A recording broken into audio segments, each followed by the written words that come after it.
This is a video from section 3.5. The directions say to find dy dx by implicit differentiation. And we're going to start off with problem number 5. Suppose x squared minus 4xy plus y squared equals 4.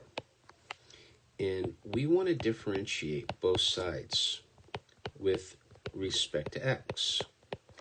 So the derivative of x squared minus 4xy plus y squared with respect to x is equal to the derivative of 4 with respect to x. And we can rewrite this as follows. So this is the derivative of x squared minus 4 times the derivative of x times y, and again, remember everything is with respect to x, plus the derivative of y squared with respect to x. And on the other side, the derivative of a constant is 0. Now, the derivative of x squared, that's pretty standard. That's just 2x. So I'm going to write 2x minus 4 times.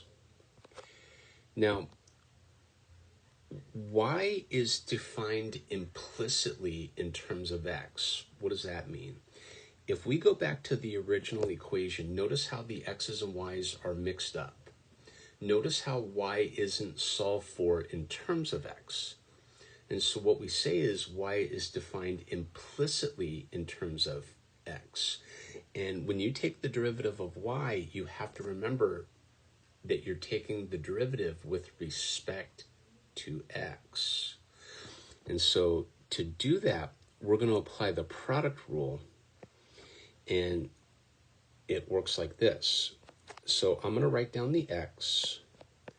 I'm going to multiply by the derivative of y with respect to x plus y times the derivative of x with respect to x, which is just 1.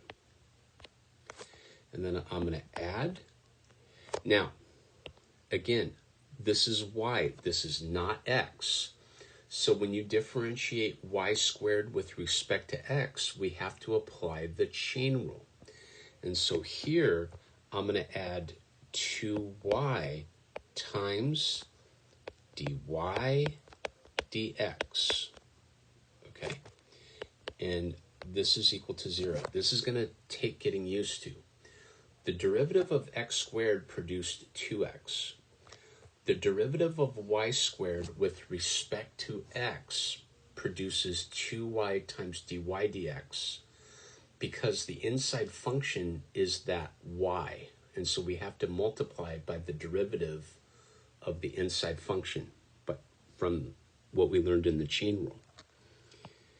So 2x minus 4x dy dx minus 4y plus 2y dy dx is equal to 0. So any term that involves dy dx, I want on one side, and everything else I want to throw over to the other side.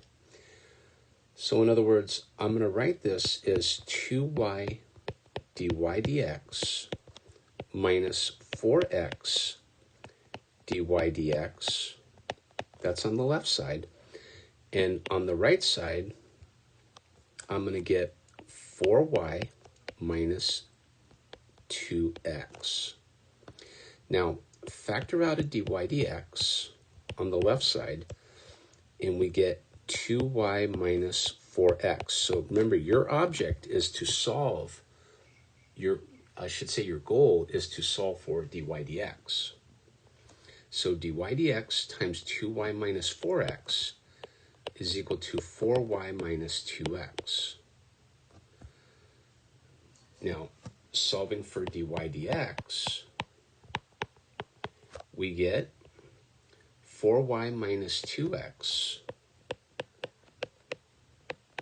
divided by 2y minus 4x. But we're not done, because we can factor out a 2 from the numerator and denominator. So we get 2 times the quantity 2y minus x divided by 2 times the quantity y minus 2x.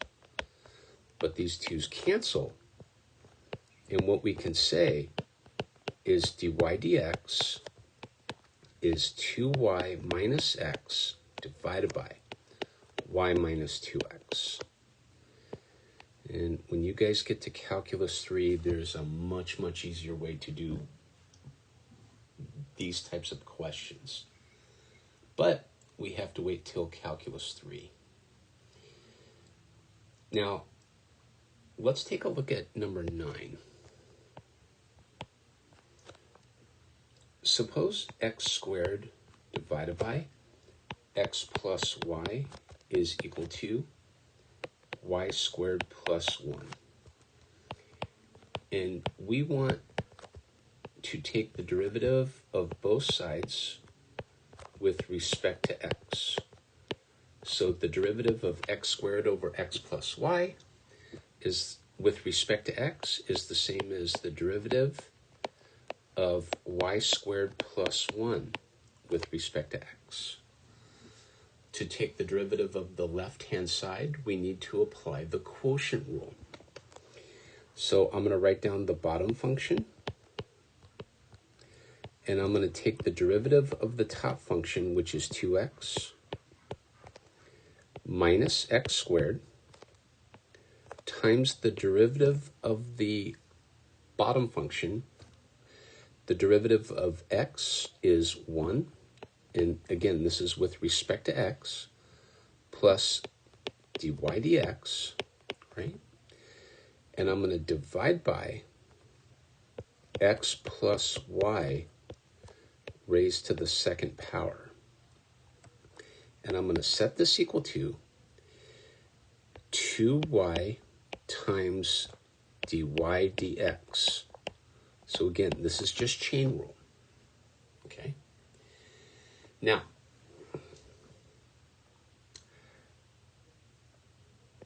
I get 2x squared plus 2xy minus x squared minus x squared dy dx.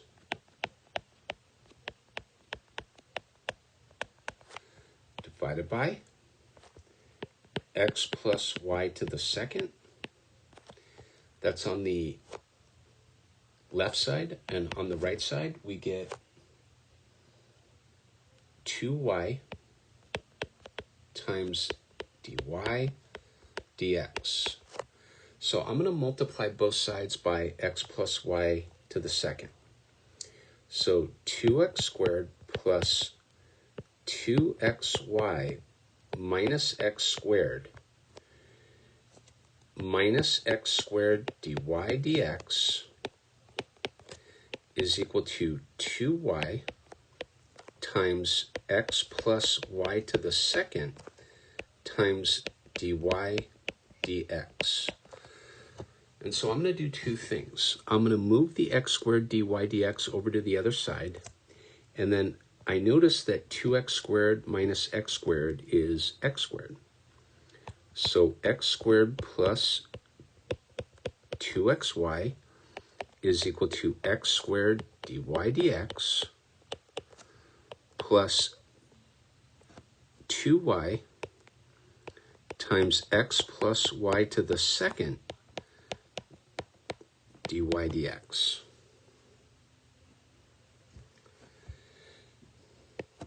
So x squared plus 2xy is dy dx times the quantity. And so I always factor out that dy dx because that's what I'm ultimately solving for. And then I get x squared plus 2y times x plus y to the second power. And then solving for dy dx, I get x squared plus 2xy divided by x squared plus 2y times x plus y to the second. Let's simplify this a bit. And so I'm going to factor out an x from the numerator, and I get x plus 2y in parentheses. In the denominator, I get x squared plus 2y times x squared plus 2xy plus y squared. And therefore, dy dx is equal to x times x plus 2y divided by, now I get x squared plus 2x squared y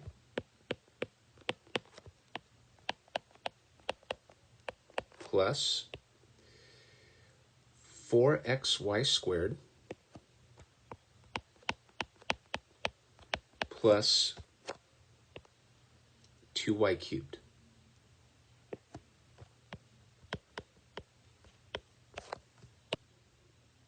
That's problem number 9.